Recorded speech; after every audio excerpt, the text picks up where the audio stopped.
Hello dear बच्चा party, welcome back my YouTube channel बच्चा party science. तो बच्चे लोग, हम पढ़ रहे थे एनसीईआरटी क्लास 7 साइंस का 13 चैप्टर मोशन एंड टाइम्स के बारे में। इसमें हमने पार्ट 1 बना चुका है। अगर आपने वो वीडियो अभी तक नहीं देखी है तो आपको डिस्क्रिप्शन में नीचे लिंक दिया गया है, जल्दी से आप उसे चेकआउट करिए। और आज हम इसमें पार्ट 2 पढ़ेंगे। इसमें आज हम 2 टॉपिक्स पढ़ेंगे, जैसे कि measuring speed and distance time graph. तो आज ये 2 टॉपिक हम क्लियर करेंगे।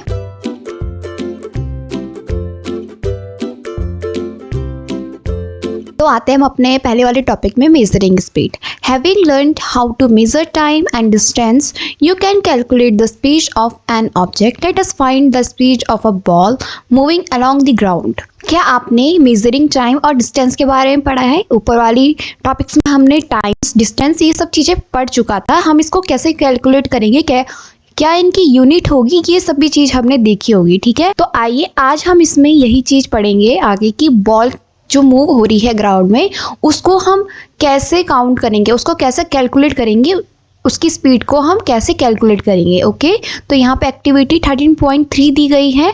Draw a straight line on the ground with the chalk powder और a line and ask one of your friend to stand 1 or 2 metre away from it. इस activity में हमें एक स्ट्रेट लाइन बनानी है ground में, ठीक है, चॉक पाउडर से या फिर लाइन से, और अपने फ्रेंड को बोलना है कि तुमने इसमें क्या करना है, 1 या 2 मीटर की दूरी में खड़ा रहना है। Let your friend gently roll a ball along the ground in a direction perpendicular to the line. फिर जो आपका दोस्त होगा उसने बॉल को रोल करते रहना है उस ग्राउंड में, ठीक है, एक परपेंडिकुलर डायरेक्शन में। Note the time at the moment the ball crosses the line and also when it come to rest. Figure 13.6। तो आपने उस टाइम को नोट करते रहना है जिस टाइम पे बॉल क्रॉस कर रही है लाइन को, ठीक है, और ये भी नोट करना है कि किस टाइम पे वो रेस्ट में आ रही है। जैसे कि आपको फिगर 13.6 दिया गया है। देखिए, ये वाला डायग्राम आपको दिखाई दे रहा है। यहाँ पे एक पर्सन बैठा है, तो बॉल को वो इस तरह से रोल कर रहा है, ठीक है। यही एक्टिविटी आपने इसमें करनी है। How much time does the ball take to come to rest. अब उसके बाद आपने कैलकुलेट करना है कि भाई कितना टाइम इसको रेस्ट होने में लगा है, ठीक है। Measuring the distance between the point at which the ball crosses the line and the point where it come to rest. फिर वही कहा है कि मेजर भी करना है हमने डिस्टेंस को दोनों पॉइंट में, कि कब बॉल जा रही है और कब बॉल रेस्ट में आ रही है। You can use a scale और अ मेजरिंग टेप। तो इसके लिए आपको एक स्केल की ज़रूरत भी पड़ सकती है या फिर कोई मेजरिंग टेप होगा, उससे आप मेज़र कर सकते हो। Let different group repeat the activity. तो इस तरह से डिफरेंट जो ग्रुप्स होंगे वही एक्टिविटी को ये रिपीट करते रहेंगे। फिर आपने मेजरमेंट का रिकॉर्ड टेबल 13.3 में लिख देना है। आपने हर एक बॉल को कैलकुलेट करना है उसकी स्पीड को लेकर, ठीक है। You may now like to compare your speed of walking और cycling with that of your friends. अब आपने जो भी पढ़ा है, ठीक है, ऊपर, तो कंपेयर कर सकते हो ना अपने दोस्तों के साथ जब आप चल रहे हो या फिर साइकिलिंग कर रहे हो। You need to know the distance of the school from your home और फ्रॉम सम अदर पॉइंट्स। क्या आप इस चीज़ से डिस्टेंस पता कर सकते हो कि आपके घर और आपके स्कूल की पॉइंट की दूरी कितने तक है? Each one of you can then measure the time taken to cover the distance and calculate your speed. तो स्पीड को निकालने के लिए हमें क्या करना पड़ता है, डिस्टेंस को कैलकुलेट करना पड़ता है, जिससे आपकी स्पीड निकल जाती है। It may be interesting to know who amongst you is the fastest. तो इस मेथड को करने के लिए आप जान सकोगे कि हाँ, ये चीज़ हमसे ज़्यादा तेज़ चल रही है या फिर कम चल रही है। Speeds of some living organism are given in table 13.4 in kilometre per our. तो आपको स्पीड और टाइम का कुछ टेबल दिया गया है 13.4 में, जैसे कि हम देखते हैं यहाँ पे आपको दिखाई दे रहा है टेबल 13.4। इसमें फास्टेस्ट स्पीड बता रखी है कुछ एनिमल्स की, जैसे कि ऑब्जेक्ट की नेम है फैल्कॉन, चीता, ब्लू फिश, इस तरह से बहुत सारी चीज़ें बता रखी है और उनकी स्पीड बता रखी कि हाँ, इतने स्पीड तक किलोमीटर पर आवर ये जा सकते हैं। तो इन्होंने क्या करा है कि स्पीड को कैलकुलेट करा है कि इनकी टोटल स्पीड कितनी आएगी। तो इसी तरह से जो आप मेथड देख रहे हो फर्स्ट कॉलम में, इस तरह से आपने और भी करने हैं, तब जाके आपको पता चलेगा कि हाँ, स्पीड इनकी इतनी आ रही है। You can calculate the speed in metre per second yourself. तो जैसे कि आपने किलोमीटर पर आवर निकाला था, उसी तरह से मीटर पर सेकेंड में निकाल सकते हो, बस इसमें यूनिट चेंज हो रखी है। बाकी कुछ नहीं। Rocket launching satellite into earth orbit often attain speed up of 8 kilometre पर सेकेंड। जब रॉकेट लॉन्च होता है सैटेलाइट के द्वारा, जब वो पूरे अर्थ के ऑर्बिट में चक्कर काटता है तो उसकी जो स्पीड होती है वो 8 किलोमीटर पर सेकेंड की होती है। On the other hand a tortoise can move only with the speed of about 8 centimetre per second. दूसरी तरफ जो टोर्टोइस होता है उसकी जो स्पीड होती है वो 8 सेंटीमीटर पर सेकेंड होती है। Can you calculate how fast is the rocket compared with the tortoise? क्या आप इस चीज को कैलकुलेट कर सकते हो कि कौन सी चीज ज्यादा तेज होगी, रॉकेट होगा या फिर टोर्टोइस होगा? अब देखिए आपको यहाँ पे नंबर्स तो दिए हैं 8 और 8, ठीक है, पर साथ में ये भी देखना कि आपको यूनिट भी दी गई है। कौन सी यूनिट सबसे ज्यादा होती, मैंने आपको पहली वाली वीडियो में बता चुका है, ठीक है।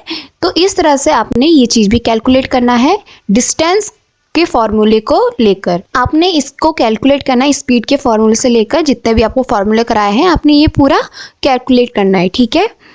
Once you know the speed of an object, you can find the distance moved by it in a given time. अगर एक बार आप किसी भी ऑब्जेक्ट के स्पीड को जान दोगे कि हाँ इनकी स्पीड इतनी है, तो आसानी से आप किसी भी चीज़ के डिस्टेंस को भी निकाल सकते हो कि इसने कितनी डिस्टेंस को कवर कर चुका है। All you have to do is to multiply the speed by time. तो इसमें आपने क्या करना है, स्पीड और टाइम को मल्टीप्लाई करना है। जैसे कि आपको यहाँ पे दिखाई दे रहा है, यहाँ पे फॉर्मूला दिया गया है, इंपॉर्टेंट है, okay. Distance cover equals to speed into time. ये आपको डिस्टेंस दी गई है कि किसी भी चीज़ की आपने कैसे डिस्टेंस निकालनी है। You can also find time an object will take to cover a distance while moving with a given speed। और इससे आप ये भी फाइंड कर सकते हो कि किसी भी ऑब्जेक्ट को कितना टाइम लगा, कितना डिस्टेंस कवर किया उसने एक जगह से दूसरी जगह तक। तो टाइम को पता करने के लिए क्या है, time taken equals to distance upon time, ठीक है। इस तरह से आपने ये करना है। आपको यहाँ पे 2 इम्पॉर्टेंट फॉर्मूले दिए गए हैं। एक में तो आपने क्या करना है, डिस्टेंस निकालनी है, एक में आपने टाइम निकालना है। You might have seen a meter fitted on top of a scooter और अ मोटरसाइकिल। क्या आपने देखा है एक मीटर फिट किया रहता है आपके स्कूटर और या फिर मोटरसाइकिल में। Similarly meter can be seen on the dashboard of cars, buses and other vehicles. उसी तरह से ये मीटर कहाँ पे फिट किए रहते हैं, कार्स में, बसेस में, और कोई भी व्हीकल्स हो उसमें ये मीटर्स दिए गए हैं। Figure 13.7 shows the dashboard of a car. आपको फिगर 13.7 दिए गए हैं, वहाँ पे एक डैशबोर्ड दिया है कार का, ठीक है। एज यू सी दिस, यहाँ पे आपको डैशबोर्ड दिया गया है कार का। इस तरह से एक मीटर, उसकी स्पीड, सब कुछ लिखा रहता है, ठीक है। जैसे यहाँ पे दिखाई दे रहा है किलोमीटर पर आवर लिखा है, यहाँ पे नंबर्स दिए गए हैं, साथ में स्पीड दी रहती है कि कितनी स्पीड में आप चल रहे हो। Note that one of the meter has kilometre per hour written at 1 corner. आपने वहाँ पे देखा था कि एक कॉर्नर में किलोमीटर पर आवर लिखा गया है। This is called speedometer. उसको हम क्या कहते हैं, स्पीडोमीटर कहते हैं। It record speed directly in kilometre per our. तो ये स्पीड को ही इंडिकेट कराएगी, इतनी की स्पीड है, इतने टाइम में उसने कवर किया, ठीक है। There is also another meter that measures the distance moved by the vehicle. और इसी तरह से और भी मीटर्स होते हैं मेजरिंग करने के लिए, जो आपके दूसरे किसी भी व्हीकल्स में दिए रहते हैं, उसको हम कहते हैं odometer. While going for a school picnic, Pahili decide to note the reading on the odometer of the bus after every 30 minutes till the end of the journey। तो अब क्या होता है, एक स्कूल पिकनिक होती है, उसमें पहेली जाती है। आप पहेली नोट डिसाइड करती कि भाई मैं तो क्या करूँगी, उस जो बस में मीटर लगा है उसको, उस ओडोमीटर को मैं नोट करती रहूँगी जहाँ से वो स्टार्ट हुआ है और जहाँ तक हमारी जर्नी एंड होगी। और इस रिकॉर्ड को वो कहाँ पे लिखेगी, टेबल 13.5 में। यहाँ पे देखिए आपको टेबल 13.5 दिखाई दे रही है, ठीक है। उसने क्या करा, यहाँ पे तो टाइम लिख दिया कि 8 AM से तो हमने स्टार्ट करा और उसकी ओडोमीटर की स्पीड थी इतनी, ठीक है। उसके बाद उसने अभी डिस्टेंस कहाँ, स्टार्टिंग पॉइंट क्या थी डिस्टेंस की, 0 किलोमीटर, अभी क्योंकि वो व्हीकल चली नहीं है, ठीक है, अभी स्टार्टिंग है। उसके बाद धीरे धीरे उसने नोट करती रही कि कितने टाइम में कितनी डिस्टेंस कवर हुई है, कितने किलोमीटर तक। तो उसी तरह से लास्ट में एंड में जब वो 10 AM हो गया था, उसने डिस्टेंस इतनी कवर करी विथ कहाँ तक, 18 किलोमीटर तक। Okay, can you tell how far was the picnic spot from the school? क्या बता सकते हो कि कितना दूर होगा वो पिकनिक स्पॉट स्कूल से? Can you calculate the speed of the bus? क्या आप उस बस के स्पीड को कैलकुलेट कर सकते हो? लुकिंग एट द टेबल, भुजो आज पहली whether she can tell how far they would have travel till 9:45 AM। अब जो ऊपर आपने टेबल देखी है, उस टेबल को देख के भुजो पहली से क्वेश्चन करता है कि चलो तू बता कि तुमने कितनी डिस्टेंस को कवर कराया है। ठीक है, 9:45 AM तक कितनी डिस्टेंस तुमने कवर किए, तुम बताओ। अब पहले के पास तो उसका आंसर नहीं था कि मैं किस तरह से उसको बताऊं। ठीक है, दे वेंट देयर टीचर, अब वो अपने टीचर के पास जाती है कि प्लीज़ आप मुझे बताइए कि इस प्रॉब्लम का सोल्यूशन क्या है, मैं कैसे बताऊं कि मैंने कितनी डिस्टेंस ट्रैवल करी है। ठीक है, late us find how such a graph is plotted. आइए हम इसके बारे में देखेंगे किस तरह से कोई भी ग्राफ प्लॉट किए जाते हैं इन डिस्टेंस कवर में। ओके, आते हैं हम अपने लास्ट टॉपिक में, distance time graph. You might have scene the newspaper magazine extra present information in various form of graphs to make it। तो इसमें हम डिस्टेंस टाइम ग्राफ के बारे में पढ़ेंगे। आपको टॉपिक से क्लियर हो गया होगा, इसमें हम डिस्टेंस विद टाइम, उसके साथ हम ग्राफ देखेंगे कितना ज़्यादा इसका डिस्टेंस या टाइम पहुंचा है। ठीक है, तो आपने कभी देखा होगा न्यूज़पेपर या मैगजीन, कुछ भी चीज़ देखी होगी, उसमें प्रेजेंट किया जाता है एक जगह ग्राफ्स को। ठीक है, वो बहुत इंटरेस्टिंग वे में बनाया जाता है, इस तरह से जैसे आपको ग्राफ दिया गया है ये बनाया जाता है वहाँ पे। The type of graph show in figure 13.8 is known as a bar graph. तो जो आपको ऊपर फिगर दिया गया है, इस ग्राफ को हम कहते हैं bar graph. Another type of graphical representation in a pie chart figure 13.9, तो दूसरा एक और ग्राफ होता है। ठीक है, उसको हम कहते हैं पाई चार्ट, जो कि फिगर 13.9 में दिया गया है। लुक एट दिस पिक्चर, इसको हम कहते हैं pie chart. Okay, the graph shown in figure 13.10 is an example of line graph. अब आप एक फिगर दिया गया है 13.10 में, उसको हम लाइन ग्राफ कहेंगे। अगेन सी दिस पिक्चर्स, यहाँ पे देखिए, यहाँ पे आपको ग्राफ लाइन में दिए गए हैं, तो इसको हम कहेंगे लाइन ग्राफ। तो 3 ग्राफ पढ़े, कौन कौन से? Bar graph, pie graph and line graph. The distance time graph is a line graph. Let us learn to make such a graph. जब हम किसी भी चीज की डिस्टेंस टाइम ग्राफ निकालते हैं तो हम किस में करते हैं कैलकुलेट? एक लाइन ग्राफ में। चलो आइए हम इसके बारे में पढ़ेंगे किस तरह से होता है। Take a sheet of a graph paper, draw 2 line perpendicular to each other on it as shown in figure 13.11। आपने एक शीट लेनी है, ठीक है, ग्राफ पेपर लेना है और उसमें आपने ड्रॉ करना है एक परपेंडिकुलर जैसे कि आपको ऊपर दिया गया है ना, ये इस तरह से आपने ग्राफ बनाना है।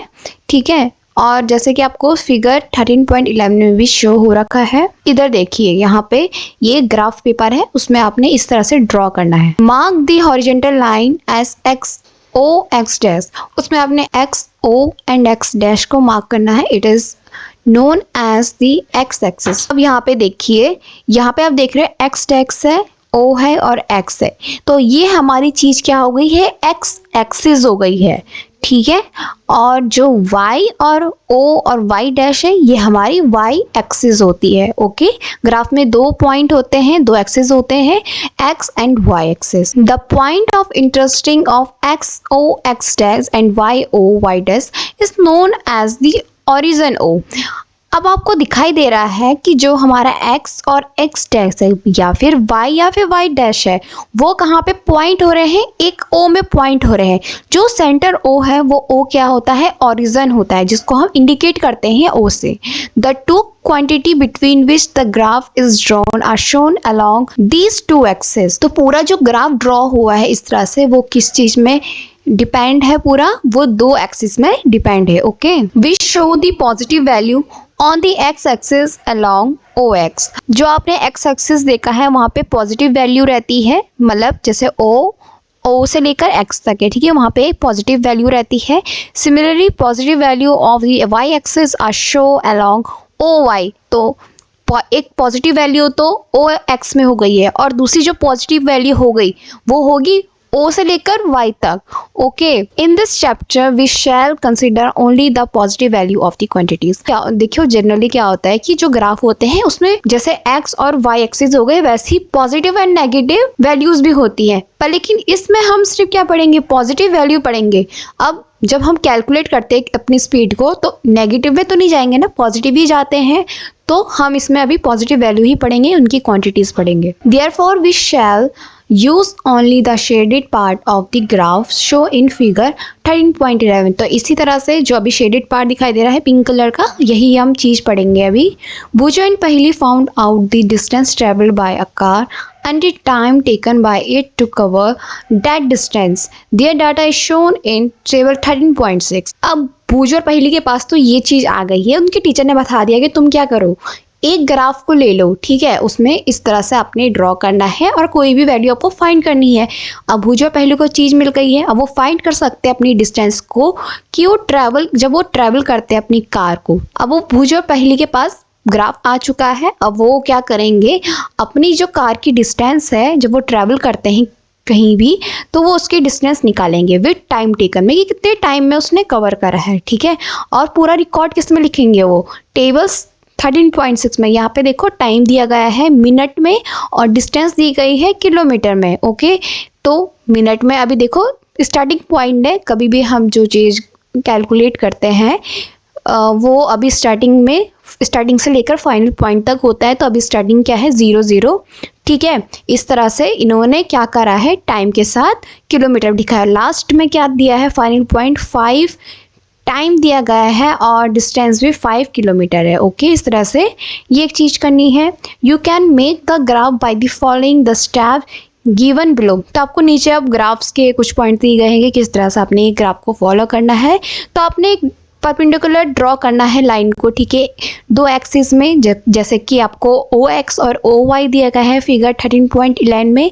उसके बाद आपने डिसाइड करना है क्वांटिटी को, जो भी आपको एक्स एक्सिस में दी गई है और वाई एक्सिस में दी गई है, पूरी क्वांटिटी को डिसाइड करना है कि आपको कौन कौन सी क्वांटिटी दी गई है, उस हिसाब से आपने उस ऊपर वाले चार्ट में लिख देना है। फिर हमने चूज करना है स्केल से कि हमने कौन से टाइम को किस डिस्टेंस में लिखा है, मतलब जैसे कि आपने नंबर्स लिख दिए 1 2 3 डिस्टेंस में, तो हमने स्केल से मेजर करना है उस चीज़ को, ठीक है।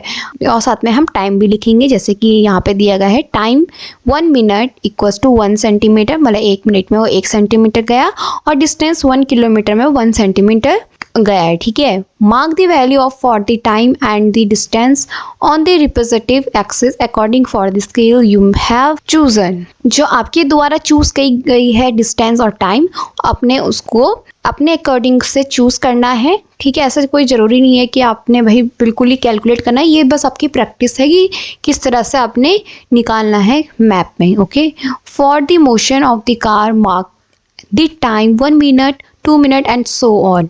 जैसे कि आपको कार का मोशन दिया गया है, जैसे 1 मिनट 2 मिनट, और बहुत सारी चीज़ें आप कोई भी एक्स एक्सिस में लिख सकते हो ओ ओरिजिन में। सिमिलरली आपने डिस्टेंस लिखनी है, जैसे कि 1 किलोमीटर 2 किलोमीटर, ये क्या लिखोगे, इसमें लिखोगे वाई एक्सिस में। तो ध्यान रखना एक्स एक्सिस में आपकी मिनट आ जाएंगी और वाई एक्सिस में किलोमीटर आ जाएगा। ओके, जैसे कि फिगर 13.12 दिया गया है आपको, यहाँ पे देखो डिस्टेंस दिया गया है किलोमीटर में, इस तरह से आपने करना है। देखो अपने डिस्टेंस 1 किलोमीटर में 1 मीटर, ठीक है। यहाँ पे आपको टाइम दिया गया है, इसी तरह से 2 का करना है, फिर 3 4 ऐसे करना है आपने। ओके, और साथ में जब आप बनाओगे याद रखना कि जो ये पॉइंट देख रहे हो आप सर्कल में ब्लू कलर का, इसको भी आपने मार्क करते रहना है और ऐसे ही आपने ब्रैकेट में लिखना है। जैसे यहाँ पे लिखा है 1 मिनट 1 किलोमीटर, इस तरह से आप इंडिकेट कर सकोगे कि हाँ हमने डिस्टेंस विद किलोमीटर निकाला है। Now you have mark the pointed on the graph paper two represent each such value for the distance and time. इसी तरह से आपने पॉइंट करना है हर एक ग्राफ पेपर में कि आपने क्या चीज़ रिप्रेजेंट की है। जैसे कि मैंने अभी बताया, जैसे आपने 1 मिनट 1 किलोमीटर लिखना है, ठीक है। और ऑब्जर्वेशन में आपने रिकॉर्ड करते रहना है, जैसे सीरियस नंबर दिया गया है आपको 1 में, ठीक है। जैसे टेबल 13.6 में आपने देखा था कि सबसे पहले क्या लिखा था, 1 में 0 मिनट लिखा था, ठीक है। पहले 0 को इंडिकेट करा था क्योंकि वो क्या है, हमारा एक स्टार्टिंग पॉइंट है, ठीक है, 0। और यही चीज़ ऑलरेडी दी गई ये वैल्यू सेट है ग्राफ में, इसको यहाँ पे देख रहे हो, ये 0 पहली से सेट है, इसको हमने छेड़ना नहीं है। After 1 minute the car has moved a distance of 1 kilometre, और 1 मिनट के बाद आप देख रहे हो कि जो कार है वो मूव होती है 1 किलोमीटर में। To mark this set of value look for the point that represent 1 minute on the axis. तो जो आपने मार्क करा है, ये चीज कहाँ पे मार्क करा है, एक्स एक्सिस में करा है, ठीक है। Draw a line parallel to the y axis at this point. इसी तरह से आपने पैरेलल में, मतलब वाई एक्सिस में आपने ड्रॉ करना है, जैसे कि एक्स एक्सिस में करा था। Then draw a line parallel to the x axis from the point corresponding a distance 1 kilometre on the y axis.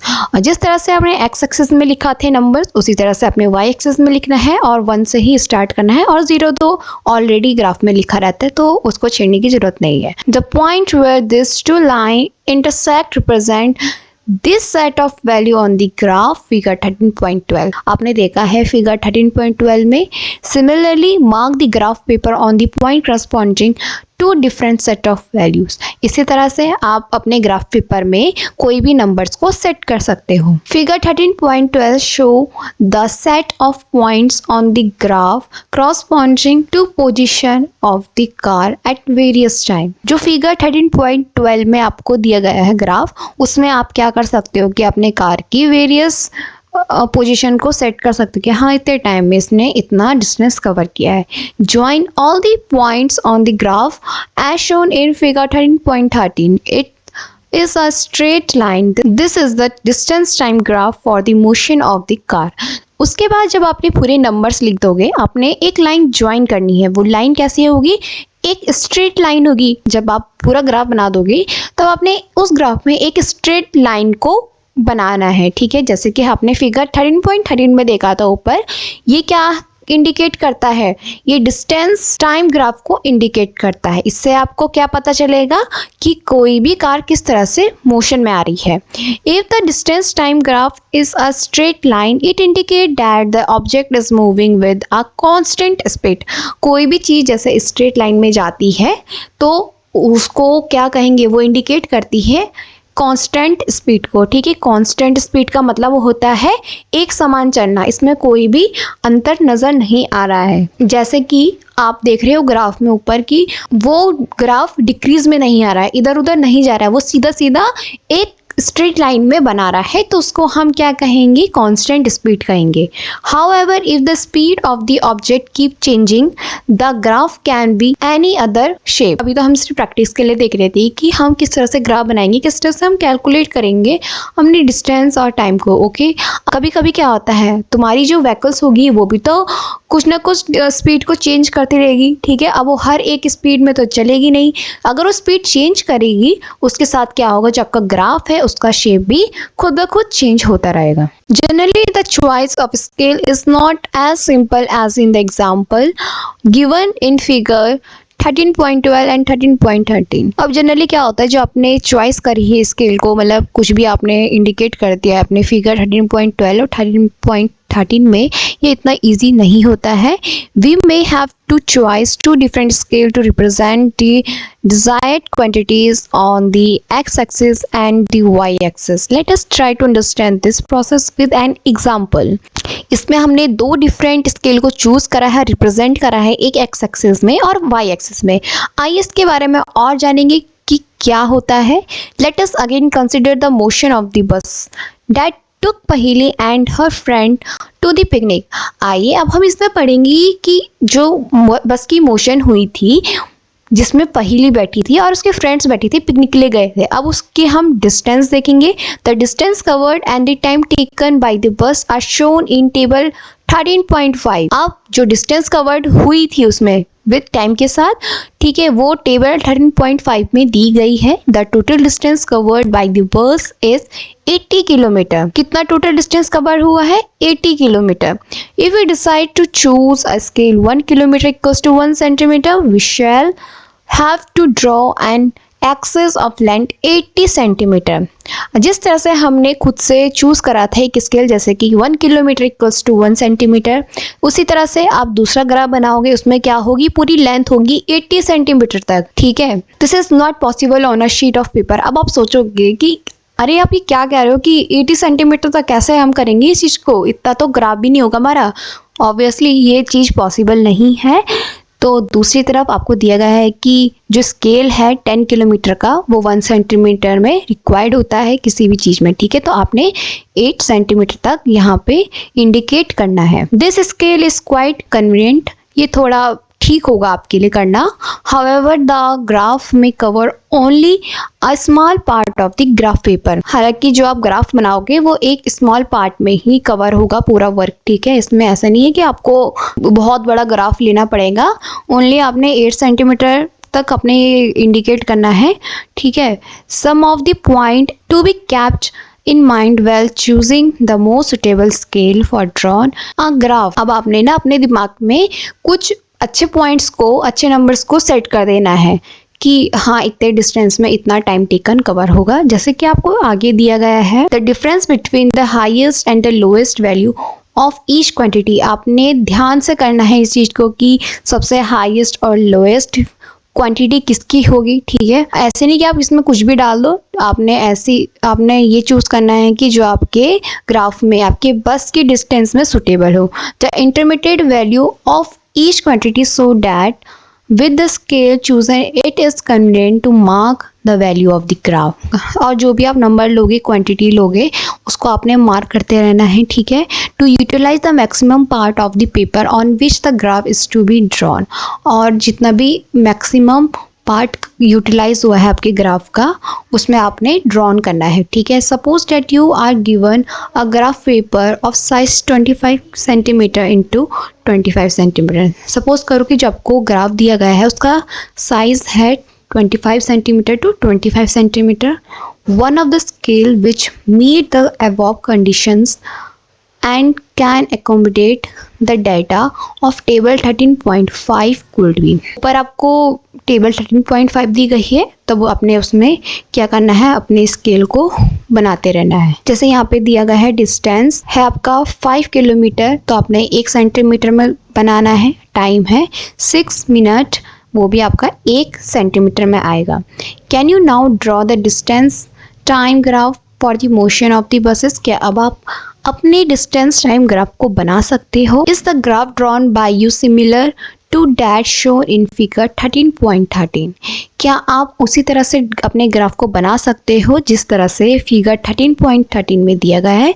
बस याद रखना कि ज़्यादा यूनिट लिखने की ज़रूरत नहीं है, सिर्फ ऐसे नंबर्स लिखना जो सुटेबल हो आपके डिस्टेंस और टाइम से, ठीक है। जैसे कि आप एक्स एक्सिस में लिख सकते हो 5, 10, 15, 20, 30। तो इस तरह से क्या होगा, जो नंबर्स होंगे वो बहुत जल्दी आ जाएंगी, ठीक है।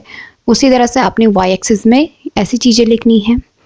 Distance time graph provide a variety of information about the motion when compared the data presented by the table. जो डिस्टेंस टाइम ग्राफ होता है वो बहुत सारी इंफॉर्मेशन को हमें प्रोवाइड करता है, ये जानने में हेल्प करता है कि किस तरह से हमारा जो भी कोई व्हीकल है या फिर हम खुद है किस तरह से मोशन में आ रहे हैं। For example table 13.5 gives information about the distance moved by the बस only at the same definite time interval. और दूसरी तरफ हम फाइंड कर सकते हैं डिस्टेंस टाइम ग्राफ से कि हमारी कोई भी बस है या फिर कोई भी व्हीकल्स हो सकती है, कितने डिस्टेंस उसने कवर करी है कोई भी इंस्टेंट टाइम में, मतलब बीच का भी टाइम हो सकता है या फिर स्टार्टिंग टाइम भी हो सकता है।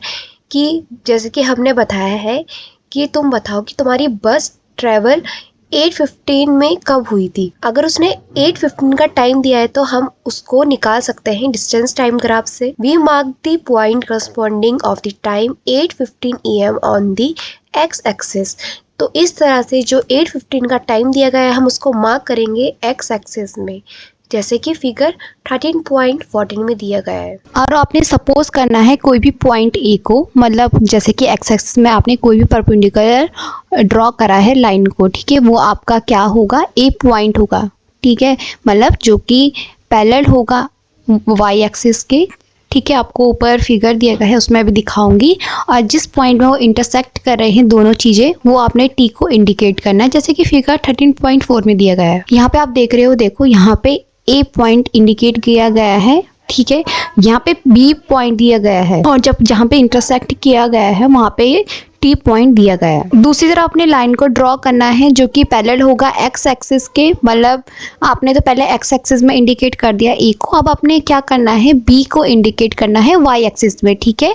जैसे मैंने अभी ऊपर बताया था ना आपको, इसी तरह से आपने ये सब चीज़ें करनी है और फिर जो आपको डिस्टेंस दी गई है वो आपने लिखनी है, साथ में लिखना है टाइम को भी 8:15 AM, ठीक है। कितनी डिस्टेंस कवर्ड हुई है आप ये कैलकुलेट कर सकते हो। अब क्या अब आप पहली की हेल्प कर सकते हो ना डिस्टेंस निकालने में कि तुम्हारी बस 9:45 AM में कितनी कवर हुई है। Can you also find the speed of the बस from its distance time graph, और इसके साथ आप ये भी बता सकते हो कितनी स्पीड में गई है बस, ठीक है। तो यहाँ पे हमारा चैप्टर कंप्लीट होता है। आई होप आपको इतना समझ में आया होगा कि डिस्टेंस क्या होती है, क्या उसका फॉर्मूला होता है, स्पीड कैसी होती है, ग्राफ में हम किसी भी चीज़ को कैलकुलेट कैसे कर सकते हैं। अगर कोई भी क्वेरी होगी तो आप मुझे कमेंट सेक्शन में पूछ सकते हो, मैं आपको डेफिनेटली बता दूंगी। और इस चैनल को लाइक और सब्सक्राइब करना ना भूलिएगा। तो आज के लिए इतना ही, थैंक यू।